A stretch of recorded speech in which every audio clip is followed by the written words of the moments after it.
Y regresamos a Página Abierta con el comediante y animador Paul Bush. Paul, inmediatamente después que saliste de MTV, fundaste tu compañía Astracanada Productions, Claro.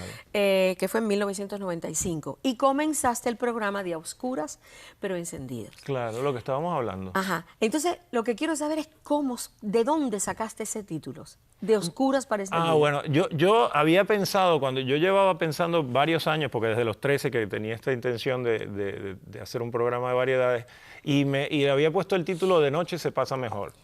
Pero no me terminaba de convencer, no me parecía. Entonces hablé con la esposa bueno, la que era en ese momento la novia de un querido amigo mío que también está en el negocio de la televisión, aquí en West Palm Beach.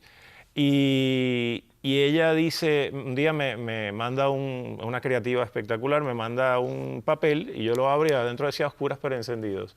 Y otro amigo me hace el logo. Y me pareció, A Oscuras pero Encendidos me pareció curioso. Y fíjate que al pasar los años me he dado cuenta de que se ha transformado en un punchline a veces que lo han usado en obras de teatro, lo han usado a veces para ¿cómo se llama?, promociones en Univisión, haciendo bromas acerca con la frase A Oscuras pero Encendidos. Así que pues, pasa a ser parte un poquito de la cultura general, si eso se le puede llamar cultura, de nuestra vida cotidiana, digámoslo de esa manera. Me llama la atención porque hasta la compañía tiene un nombre muy, muy creativo, Astracanada Productions. Que tú debes saber lo que significa, sí. Pero todo el mundo piensa que es el programa aeroespacial canadiense.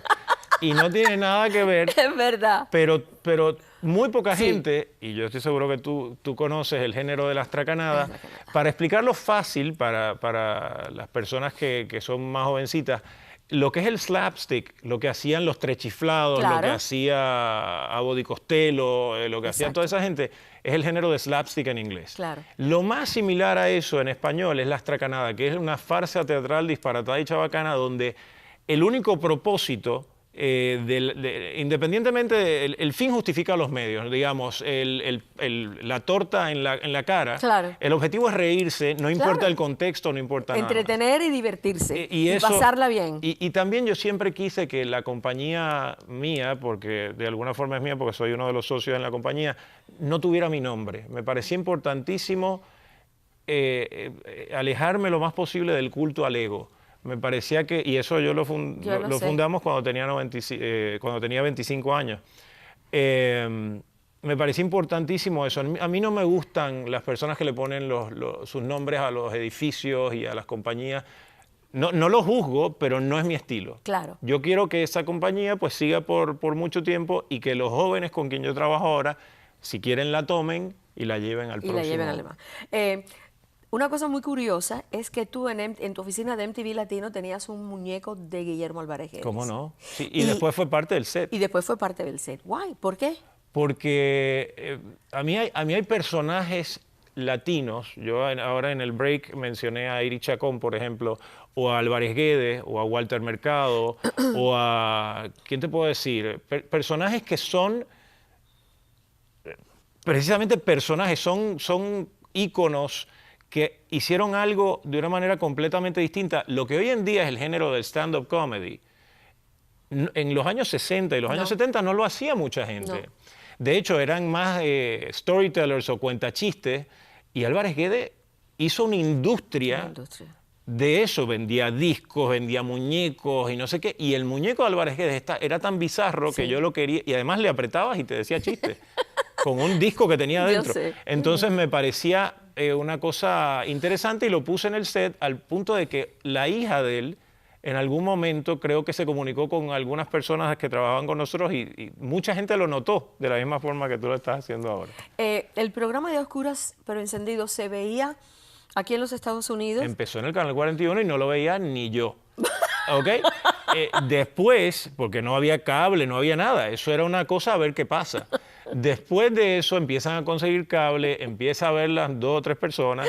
Después Univisión viene y trata de llevarnos para Univisión, le decimos que no, que nosotros no vendemos lo que somos. Galavisión, que en ese momento estaba controlado por otra persona, nos pone en el aire y ahí se empieza a ver por cable nacional. Y a raíz de eso, en Telemundo, Jim McNamara en ese momento nos llama y nos dice, sería bueno hacer la versión nacional de esto en broadcast.